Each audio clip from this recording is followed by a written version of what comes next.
বলেছেন যে পুত পবিত্র থাকবে, যে পুত পবিত্র থাকবে আল্লাহ তাআলা তার সহধর্মিণীকে পুত পবিত্র রাখবেন।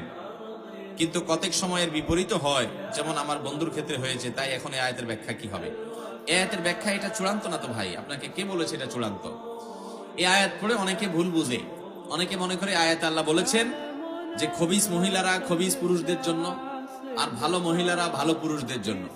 এই জন্য কোনো পুরুষ যদি নিজে খারাপ হয়, সে জানে তার চরিত্র ঠিকঠাক না, বহুত আকাম কুকাম করছে জীবনে, তো সে একটা পবিত্র পরিচ্ছন্ন ভালো মেয়ে তার কপালে আসলো, বিয়ে করছে, সে মিলাইতে পারে না, না এই মেয়ে ভালো হইতে পারে না, আমি তো 2 নম্বর মানুষ, অতএব আমার তো কপালে 2 নম্বরটা পড়ার কথা।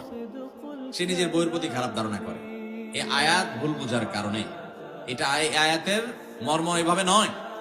এই আয়াতের একটা ব্যাখ্যা হলো, একটা প্রসিদ্ধ ব্যাখ্যা হলো, মন্দ কথা সেই সকল লোকদের জন্য যারা মন্দ, তারা মন্দর উপযুক্ত। এর মানে গালিগালাজ করা না, মানে সে মন্দ হলে তার প্রাপ্য মন্দ হয়, আর যদি সে ভালো হয় তার প্রাপ্য ভালো হয়। এখানে কথাকে বোঝানো হয়েছে, এটা একটা ব্যাখ্যা। আরেকটা ব্যাখ্যা হলো, যারা ভালো পুরুষ তাদের ভালো নারী পাওয়া তাদের অধিকার, যারা খারাপ পুরুষ তাদের খারাপ নারী পাওয়া তাদের অধিকার। এর মানে এইটা না যে যত মানুষ ভালো হয় তাদের স্ত্রীরা সব ভালো হয়, যত মানুষ খারাপ হয় তাদের স্ত্রীরা সব খারাপ হয়। আল্লাহ এখানে কোনো সংবাদ দেন নাই, এটা জাস্ট তার উপযুক্ততা বলছেন যে তুমি খারাপ, তো তোমার খারাপই পাওয়ার হক এবং ওইটাই তোমার পাওয়া উচিত। তুমি ভালো, তাহলে তোমার ভালো পাওয়া উচিত, এটা তোমার প্রাপ্য।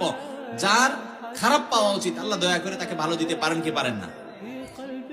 ফেরাউনের মতো খারাপ মানুষকে আল্লাহ তাআলা ভালো স্ত্রী দিচ্ছেন না, দেন নাই।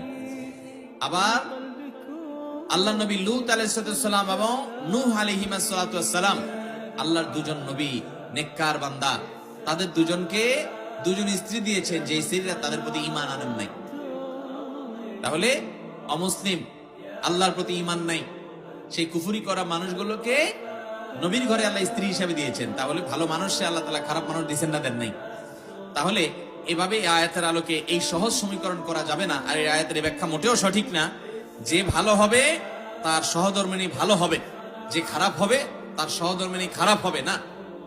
মানে এটা আল্লাহ রাব্বুল আলামিন, যদি আপনি এই ব্যাখ্যা নেন, কারণ এটা অনেক মুফাসসিরদের ব্যাখ্যা, তাহলে সেক্ষেত্রে এর অর্থ দাঁড়াবে যে ভালো তার প্রাপ্য ভালো, যে মন্দ তার প্রাপ্য মন্দ।